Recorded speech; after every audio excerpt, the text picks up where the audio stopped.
How are you? Today is Tuesday, November 22. A scene of a flight from Mosul's front lines. Each day, dozens of families pick their way out, some carrying white flags even as they come under mortar or sniper fire from the Islamic State. Billowing black clouds from oil wells set on fire by militants provide a dystopian background to the scene of flight. It is so bad south of Mosul that the ships there have begun turning black. The military campaign to retake Mosul, Iraq's second largest city, is in this sixth week and bogged down in a grueling fight.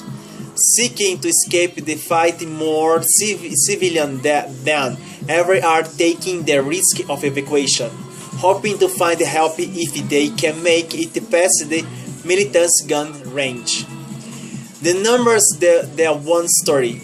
Almost 70,000 people have been displaced so far, hardly half of them children according to the United Nations, but the exodus is really only getting started.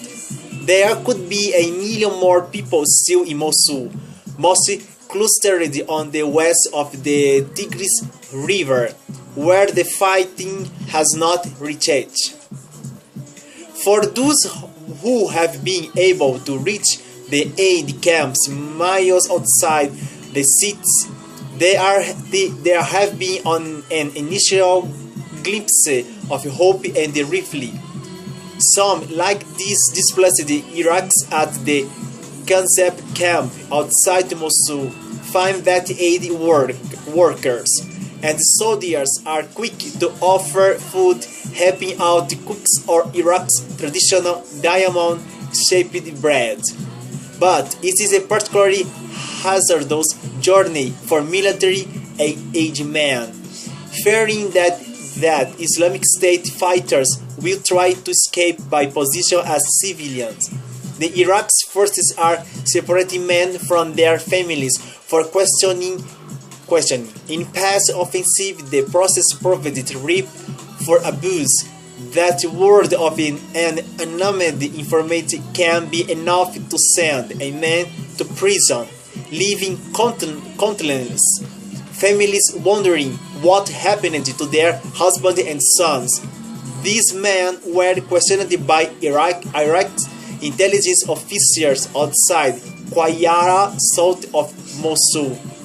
As the war against the Islamic State has intensified, more than 3 million Iraqis, mostly Sunnis, are thought to be displaced, with most of them still unable to return to their homes even in cities long ago reclaimed from the Islamic State, like Fallujah and Hamadi. Aid camps have had to serve as home.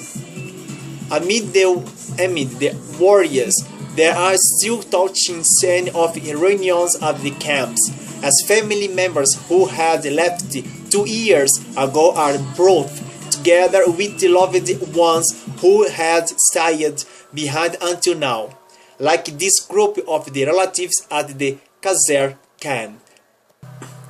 A few weeks ago, Zaki Musin, 55, from the village of the Topzawa near Mosul, saw her husband for the first time in more than 2 years. She hadn't even been able to talk with him over those months, as the Islamic State had banned communication with the outside world. They told us, if we find a cell phone on you, we will behead you, she said.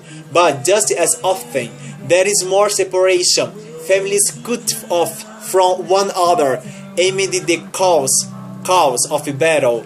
Last week, Awad Abdullah, 47, who had left an area south of Mosul and lives in the camp near Erbil, was grief-stricken because he could not find his parents. I have not heard from them, he said. I am always crying. As he spoke, an other woman approached with a sad story of the lost daughter.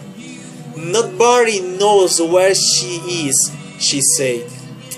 When the battle began, everyone hoped the Islamic State would abandon the city as it had in Fallujah. Instead, it took for a last stand. With the fighting become ever more brutal and drawn out, humanitarian works are concerned that Iraq's forces will adopt more aggressive tactics, putting civilians at greater risk. When the fight started, Iraq's officers warned the Islamic State would destroy the bridge over the Tigris that connected East and West Mosul, cutting off trapped civilians. Now coalition warplanes are knocking that the bridge out themselves to prevent the Islamic State from bringing supplies and car bombs into the battle-scarred east. Already there is talk of an Aleppo-style siege of the city center, and the United Nations is busily expanding some camps and building more to accommodate perhaps hundreds of thousands more displaced civilians, like in the rapidly expanding Jada camp below. Some fear that the increasing number of refugees and their vulnerability could bring another wave of sectarian revenge in a country rife with him. Sunni extremists who would later in the fight with the Islamic State forged their identity with the wind spirit, killing of Shiites during Iraq's sectarian civil war last decade. And again, when the militant group blitzed across Iraq in 2014, when Mosul and the other cities were seized, but the group's sectarian focus did not keep it from oppressing Sunni civilians under its rule. Now, hundreds of thousands of them are refugees flowing into areas like Iraq, Kurdistan, where they are met with suspicion and where memory of abuses under Saddam Hussein's Sunni Arab oligarchy are still fresh. Today, the fight drags on, and each day there are more families trickling out of the battleground in the new Iraq ritual of coming and going. When the Mosul offensive began in earnest in the mid-October, some American officials quietly expressed hope that it might be wrapped up by the end of the President Obama's term, but most public estimates envisioned a fight extending over months, and that appears to become true. Many Iraqi officials now predict the Mosul fight could stretch on until the spring, most likely making the battle and its effect on Iraqi society part of President-elect Donald J. Trump's inheritance. This war in the Mosul is sad, is terrible. The same as the Syria war, in this case Aleppo, is, oh my God, is I haven't words. The cause in Aleppo, unhappy.